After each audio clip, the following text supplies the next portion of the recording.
یا رسول اللہ انظر حالنا یا حبیب اللہ اسمع قولنا اننی فی بحر ہم مغرق اننی فی بحر ہم مغرق خذ یدی ساحل یہ بات آپ حضرات کے علم میں ہوگی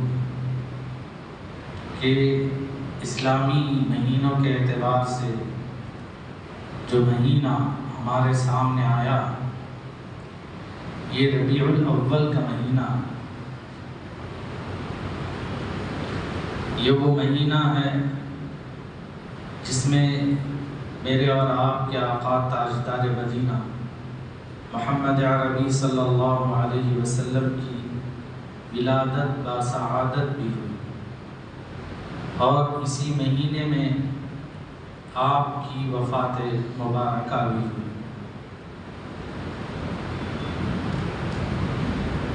آج سے تقریباً 1400 سال پہلے اللہ رب العزت نے انسانیت پر کرم فرمایا، رحم فرمایا۔ اس سے پہلے میں آپ حضرات کے سامنے عرض کرنا چاہتا ہوں، ہم جس نبی کے امتی ہیں اس نبی کی ہمارے اندر عظمت کیا ہے، احترام کیا ہے، ہمارے پاس ان کا مقام کیا ہے، ہم ان کو کتنا جانتے ہیں، کس اعتبار سے جانتے ہیں، کتنا ان کی پیروی کرتے ہیں، کس اعتبار سے کرتے ہیں، یہ ساری باتیں امت کے ہر فرد کو معلوم ہونا چاہیے۔ جب عظمت ہوگی، احترام ہوگا، مقام کا پتہ ہوگا، تو آدمی کو ان کے ہر فعل پر، ہر کام پر قبول کرنا آسان ہوگا، چلنا آسان ہوگا۔ چونکہ ہمارے پاس عظمت نہیں، احترام نہیں، مقام نہیں، جو پسند آئے اس پر ہم عمل کرتے ہیں، جو پسند نہیں آئے اس کو چھوڑ دیتے ہیں۔ یاد رکھیں ہمارے نبی صلی اللہ علیہ وسلم اتنے مقام والے ہیں، اتنے اونچے درجے والے ہیں، جن کے مقام، جن کے مرتبے کو اللہ نے اپنے کلام مجید میں ذکر کیا۔ وَرَفَعْنَا لَكَ ذِكْرَكَ، ہم نے آپ کے ذکر کو اونچا کیا، بلند کیا۔ اس سے بڑھ کر کیا مقام ہو سکتا؟ اللہ رب العزت اتنی قدرتوں والے، اتنی عظمتوں والے، اتنی شان والے، آپ نے اپنے نام کے ساتھ نبی صلی اللہ علیہ وسلم کے نام کو جوڑے رکھا۔ جب تک توحید اس وقت مکمل نہیں ہوتی جب تک رسالت کو آدمی تسلیم نہ کرے، رسول اللہ صلی اللہ علیہ وسلم کو تسلیم نہ کرے، قبول نہ کرے، کوئی توحید کو قبول کرنے والا نہیں ہوتا، توحید والا نہیں مانتا۔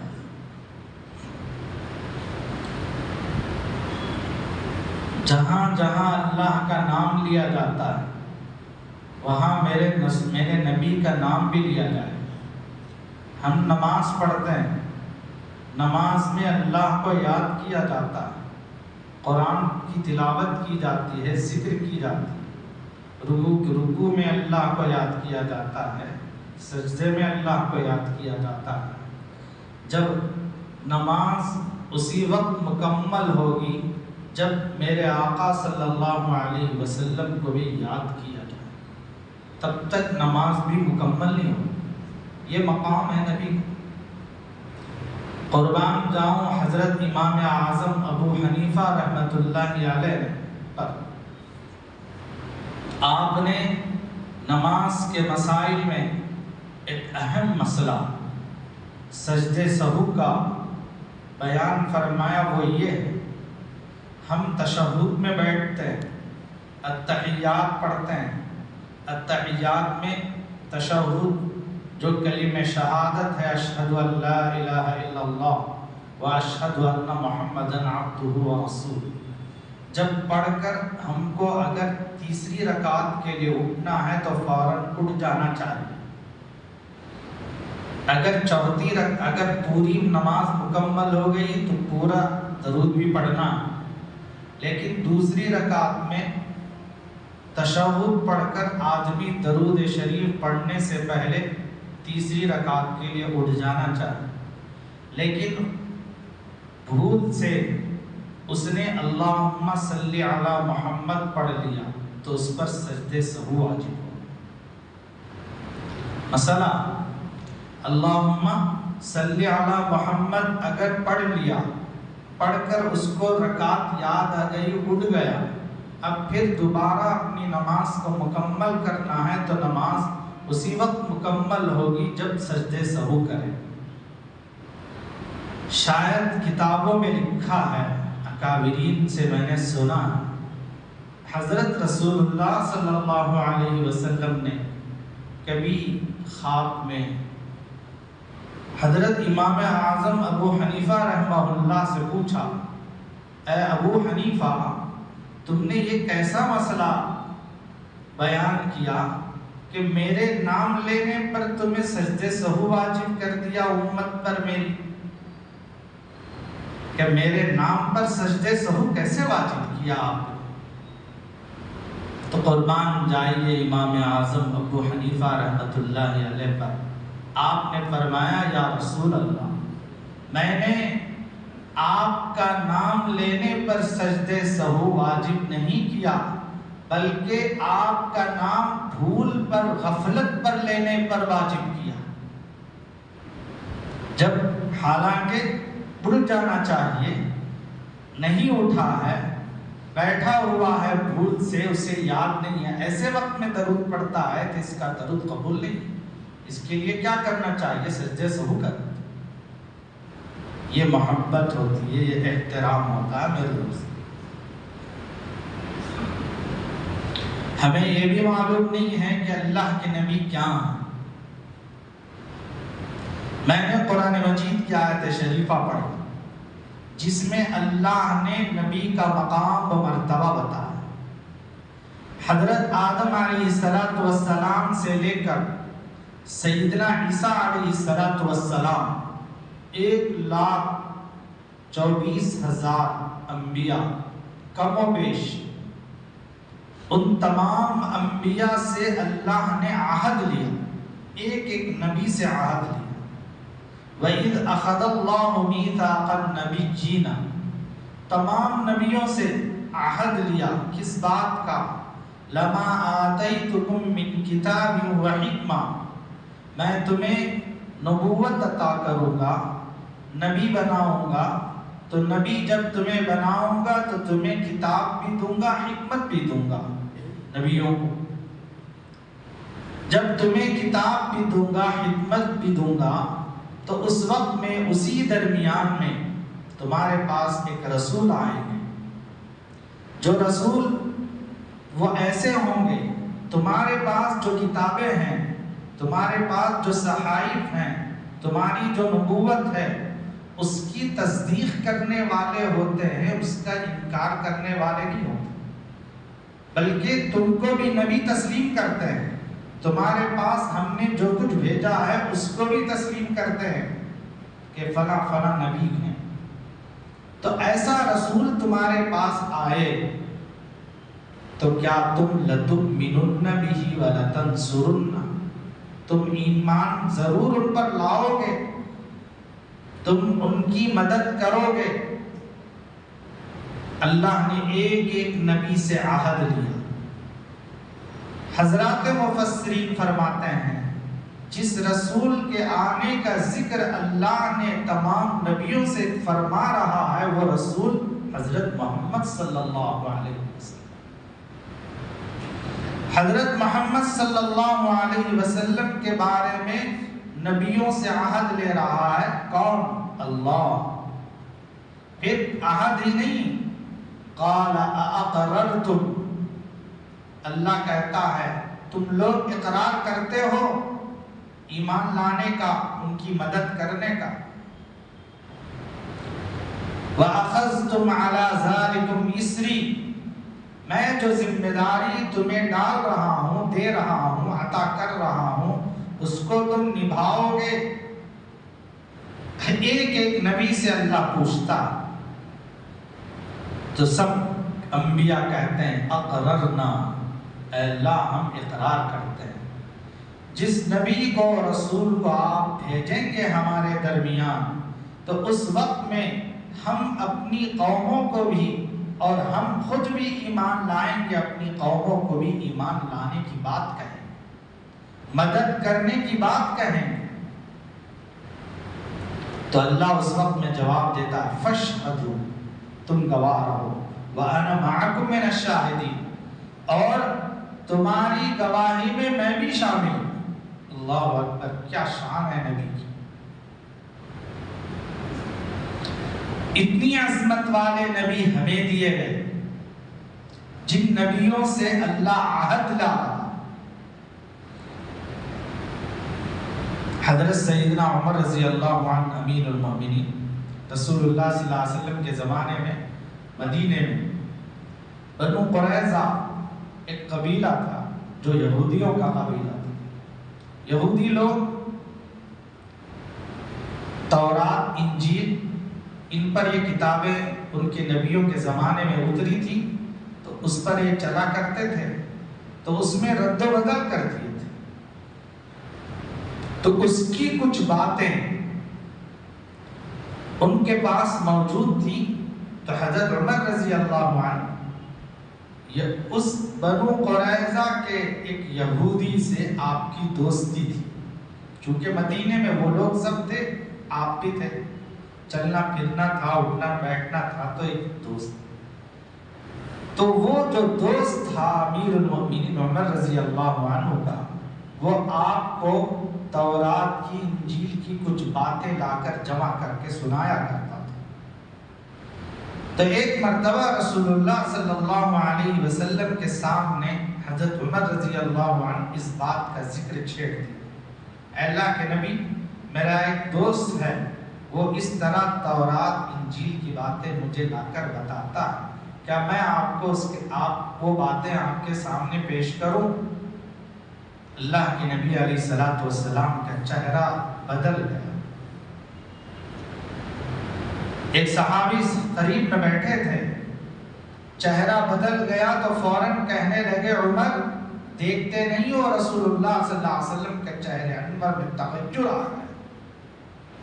تو فوراً عمر رضی اللہ عنہ کہنے لگے رضیت باللہ ربا وبالاسلام دینا وبمحمد صلی اللہ علیہ وسلم نبیا ورسولا. میں اللہ پر، دین اسلام پر، حضرت محمد صلی اللہ علیہ وسلم پر، آپ کے نبی ہونے پر، دین پر خوش ہوں، راضی ہوں. اس طرح کی بات عمر رضی اللہ عنہ نے کہی. تو تب چل کر اللہ کے نبی کے چہرے انور پر معمول یعنی دوبارہ رونق آ گئی. اس کے بعد اللہ کے نبی علیہ الصلوۃ والسلام نے حضرت عمر سے فرمایا اے عمر، اس وقت میں بھی اگر موسیٰ موجود ہوتے یا عیسیٰ موجود ہوتے، ان کو بھی میرے پیروی کرنا لازمی ہوتا. عیسیٰ کو بھی میری پیروی کرنا لازمی ہوتا، موسیٰ کو بھی میری پیروی کرنا لازم ہوتا. تو مطلب یہ ہے نبی صلی اللہ علیہ وسلم سارے نبیوں کے سردار ہیں، اور ایسے سردار ہیں کہ سارے نبی اگر موجود ہیں تو سارے نبیوں کو ان کی اتباع کرنا ضروری ہوتا. یہی منظر پیش ہوا معراج والی رات میں، جب آپ مسجد اقصیٰ میں، بیت المقدس میں تشریف لے گئے معراج والی رات. تمام انبیاء ایک صف میں کھڑے ہیں اور آپ کی آمد کا انتظار کر رہے ہیں. جب آپ تشریف لائے تو ان تمام نبیوں نبیوں کی امامت آپ نے فرمائی تو معلوم ہوا آپ تمام نبیوں کے سردار۔ ہمیں جس نبی کے ہم امتی ہیں وہ نبی کوئی معمولی نبی نہیں ہے، وہ بڑی عظمتوں والے نبی ہے۔ ہماری زبان گندی ہے، میں اپنی اس گندی زبان سے نبی کا نام لینا بھی بے ادبی سمجھتا ہوں، گستاخی سمجھتا ہوں۔ ہماری حیثیت ہی کیا؟ جو دن بھر گناہ کرنے والے، دن بھر جھوٹ بولنے والے، دھوکہ دینے والے، غلط مدد کرنے والے، اونچا نیچا دکھانے والے، ہم نبی کے نام لیوا کیسے ہو سکتے؟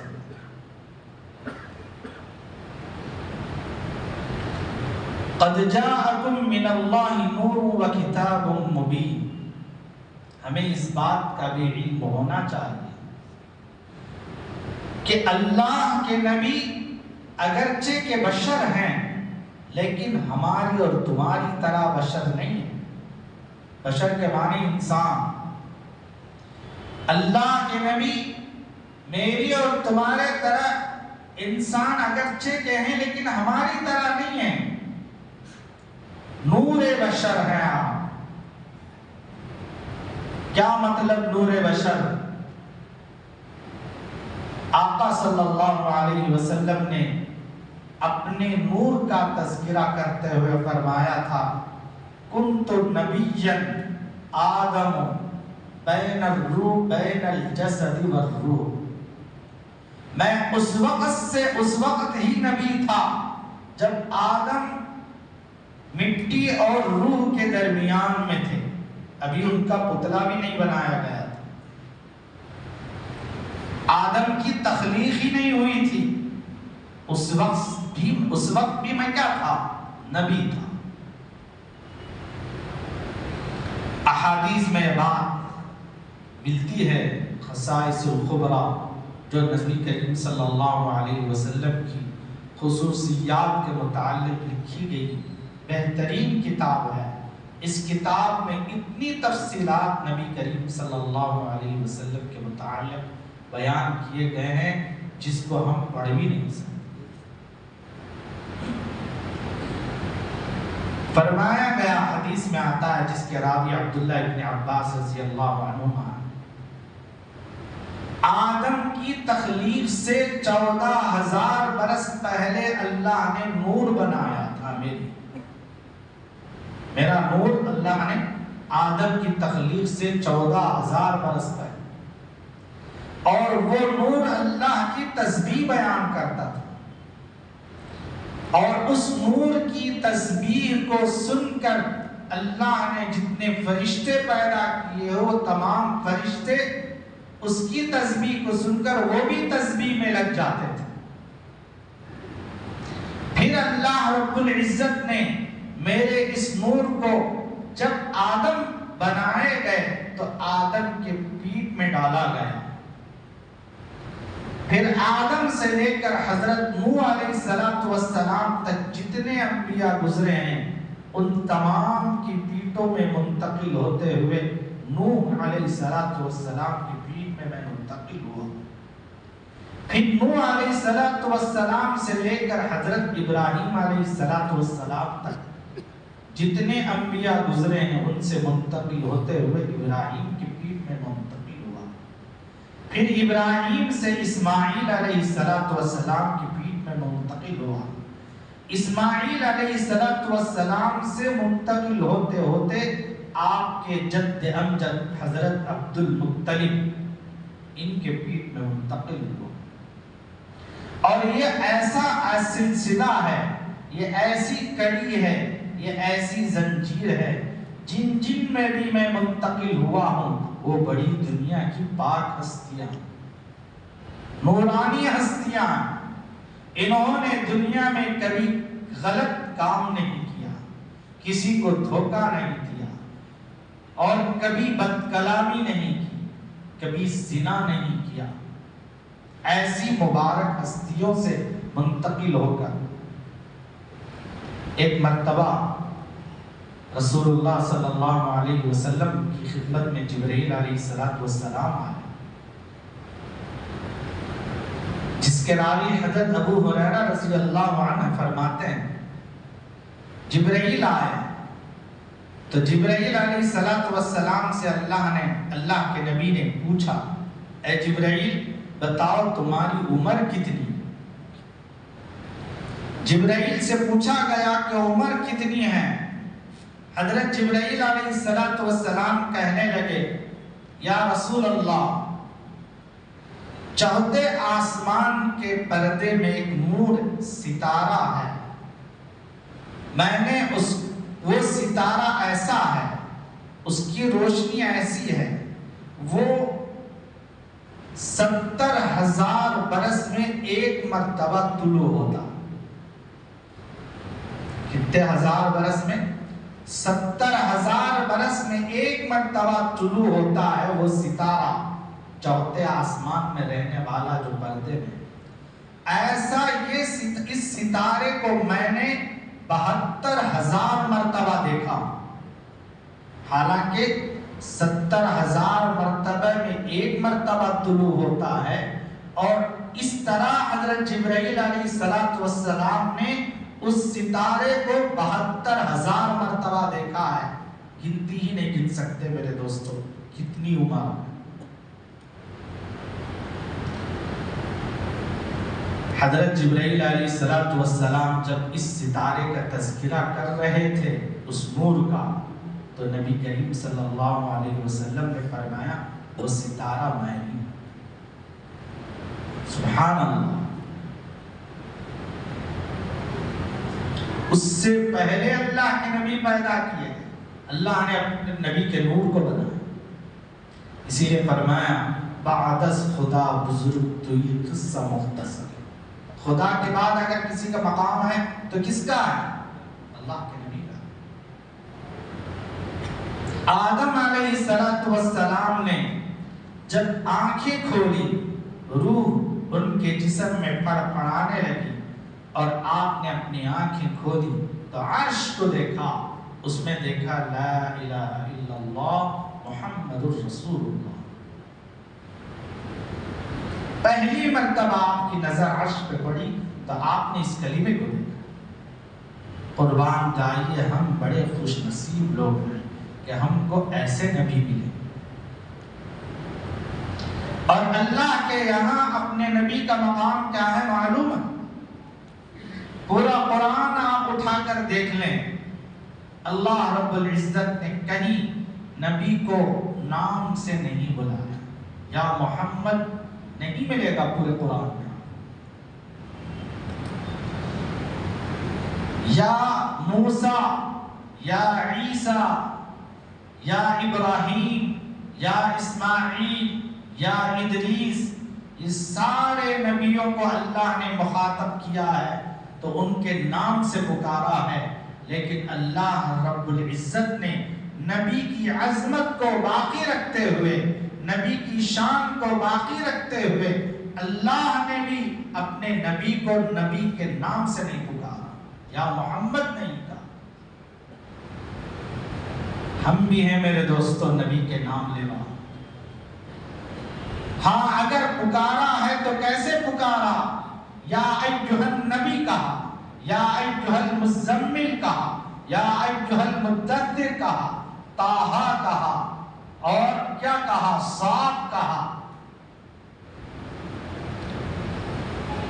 نبی کے صفات کے ذریعے سے اللہ نے پکارا،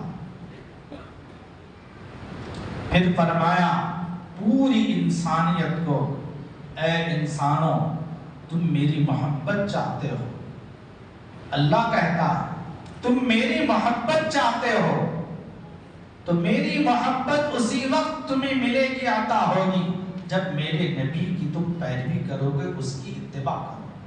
قُلْ إِن كُنتُمْ تُحِبُّونَ اللَّهَ فَاتَّبِعُونِي يُحْبِبْكُمُ اللَّهُ وَيَغْفِرْ لَكُمْ ذُنُوبَكُمْ۔ اللہ کی محبت کوئی پا نہیں سکتا اس وقت تک جب تک نبی کی محبت ہم نہیں پائیں گے، نبی کی پیروی نہیں کریں گے۔ آج ہمارے سامنے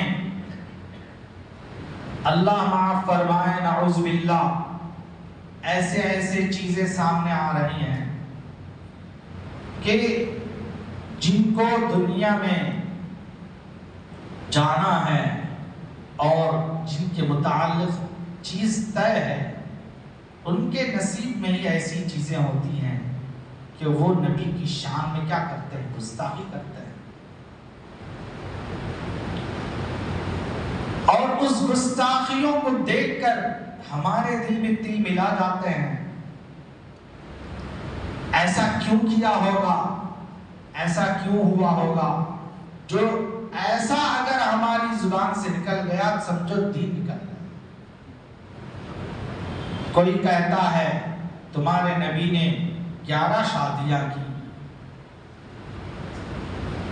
ذرا ان کی حکمت پر غور تو کرنا چاہیے، ہمیں معلوم ہونا چاہیے۔ رسول اللہ صلی اللہ علیہ وسلم جب شادی فرمائی، آپ کی عمر مبارک 25 برس کی، ایک ایسے خاتون سے شادی فرمائی جو 2 مرتبہ بیوہ ہو چکی تھی، 1 مرتبہ نہیں، 2 مرتبہ بیوہ ہو چکی تھی۔ حضرت خدیجہ رضی اللہ عنہ جن کی عمر 40 برس کی، یہ 25 برس کے اور وہ 40 برس کے، آپ نے نکاح فرمایا اور آپ کے نکاح میں تقریباً 25 برس تک تھی یا 27 برس تک تھی۔ جب تک حضرت خدیجہ آپ کی نکاح میں تھی، آپ نے دوسرا نکاح نہیں فرمایا۔ حضرت خدیجہ رضی اللہ عنہ کی وفات ہوئی تو اس وقت آپ کی عمر 50 برس یا 51-52 برس کی تھی، 53 برس کی عمر کی تھی، 50 پر 3 سال یا 50 پر 1-2 سال۔ اب مکہ چھوڑ کر مدینہ آ گیا، وہاں آپ کی نکاح ہوئے، دین وہیں سے کیا ہوا؟ ساری دنیا میں پھیلا۔ صرف 10 برس کی عمر، 10 سال تک اللہ کے نبی نے وہاں محنت کی اور پوری دنیا میں کیا ہوا؟ دین کی نشر و اشاعت ہوئی، دین مکمل ہوا۔ اب ایسے صورت میں حضرات علماء فرماتے ہیں اللہ کے نبی صرف مردوں کے نبی نہیں تھے، عورتوں کے بھی نبی تھے آپ، اور مرد حضرات مسجد میں حاضر ہو کر رسول اللہ صلی اللہ علیہ وسلم کی خدمت میں حاضر ہو کر آپ کے زانوں میں بیٹھ کر علم حاصل کرتے تھے، دین حاصل کرتے تھے۔ تو جتنا طبقہ مردوں کا ہے اتنا ہی طبقہ عورتوں کا بھی ہے۔ ایک بیوی اگر ہے تو کتنا سمجھائیں گے آپ، کتنا بولیں گے؟ عورتوں میں دین پھیلنا کہ نہیں پھیلنا؟ ان کو بھی دین معلوم ہونا کہ نہیں معلوم ہونا؟ تو اللہ نے حکم دیا کہ آپ کیا کریں؟ نکاح پر نکاح کریں، تاکہ گھریلو زندگی کا دین عورتوں کے ذریعے سے دوسرے عورتوں تک پہنچے۔ 53 سال کی عمر میں خواہش کے مطابق اگر نکاح کیے ہوتے تو تھے، ذرا سوچنا بھی چاہیے میرے دوست، ورنہ تو ان چیزوں کے بارے میں مسلمان اگر سوچتا ہے، سوچنا منع ہے۔ ہمارا دین، ہمارا ایمان ہمیں یہ حکم دیتا ہے تمہیں سمجھ میں آئے تو بھی قبول کرنا ہے، سمجھ میں نہ آئے تو بھی قبول کرنا، اسی کو مومن کہتے ہیں۔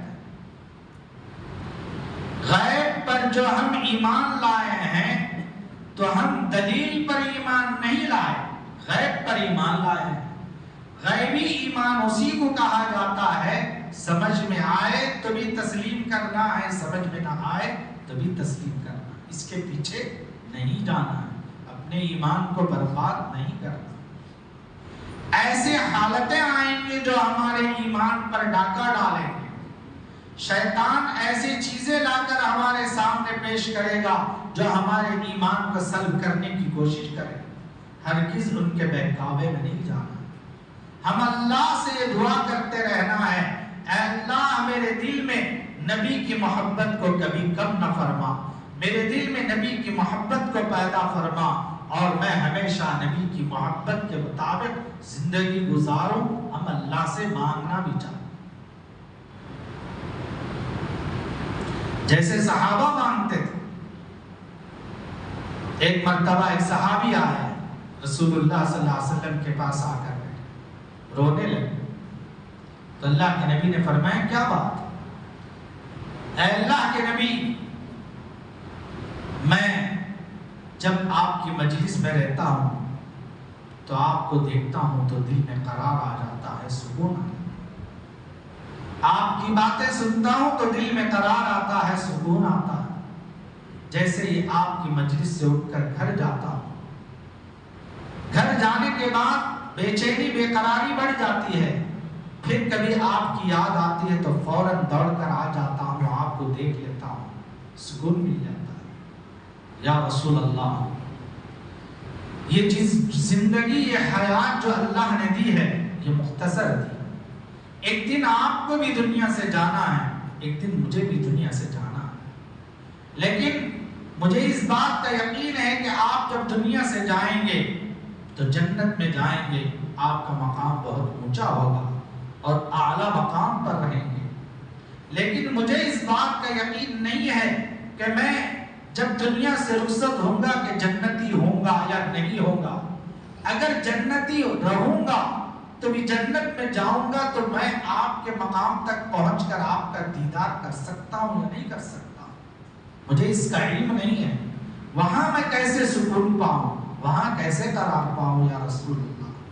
مجھے یہ چیز ہمیشہ رلا دیتی ہے، دل میں کھٹکا دیتی ہے، میں برداشت نہیں کر پا رہا ہوں، اسی چیز کو لے کر آپ کی خدمت میں حاضر ہوا۔ دیکھیں صحابہ کی محبت، صحابہ کی طرف، صحابہ کی طلب، اس کو سچی محبت کہتے ہیں میرے دوست۔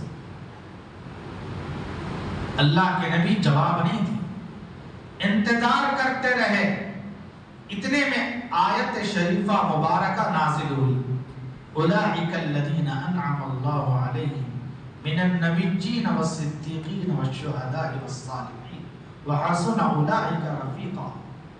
گھبرانے کی بات نہیں ہے، بے قرار بے سکون ہونے کی بات نہیں ہے، آپ کے لیے خوشخبری سنائی گئی۔ جو نبی سے محبت کرتے ہیں اللہ ان کو وہی انعام عطا فرماتے ہیں جو انعام نبیوں کے اللہ نے عطا فرمایا، کہ تمہارا حشر بھی ان کے ساتھ ہوگا، تمہیں بھی ان کے ساتھ رکھا جائے گا، تمہیں بھی ان کے ساتھ اٹھنا بیٹھنا ہوگا۔ تب اس آیت شریفہ کو سن کر ان کو دل میں قرار آیا۔ ایک صحابی آ کر عرض کرنے لگا، یا رسول اللہ قیامت کب آئے گی؟ اللہ کے نبی نے فرمایا، بھائی بڑی جلدی ہے آپ کو قیامت کے آنے کی، بتاؤ تم نے قیامت کے متعلق کتنی تیاری کر رکھی ہے، کیا کیا اعمال کیے ہیں اور کیا کیا تیاری کیے ہیں قیامت کی؟ دونوں نے کہا، یا رسول اللہ میں تو کوئی تیاری نہیں کیا ہوں، میرے پاس نہ اتنے نفلی صدقات ہیں، نہ اتنی نفلی نمازیں ہیں، نہ اتنے نفلی روزے ہیں۔ پھر ہاں ایک بات ہے یا رسول اللہ، میں آپ سے بڑی محبت کرتا ہوں۔ اللہ کے نبی نے فرمایا، جب تم محبت کرتے ہیں تو تمہارا حشر جس سے محبت کی انہی کے ساتھ ہو۔ محبت کا مطلب صرف یہ نہیں میرے دوستو کہ مجھے محبت ہے اب میں نماز نہیں پڑھوں گا، مجھے محبت ہے میں ذکر نہیں کروں گا، مجھے محبت ہے میں قرآن نہیں پڑھوں گا، مجھے محبت ہے میں سچ نہیں بولوں گا، بس حدیث میں تو اتنا آیا ہے جو محبت کرے گا اس کا حشر صرف محبت کی بنیاد پر ان کے ساتھ ہوگا۔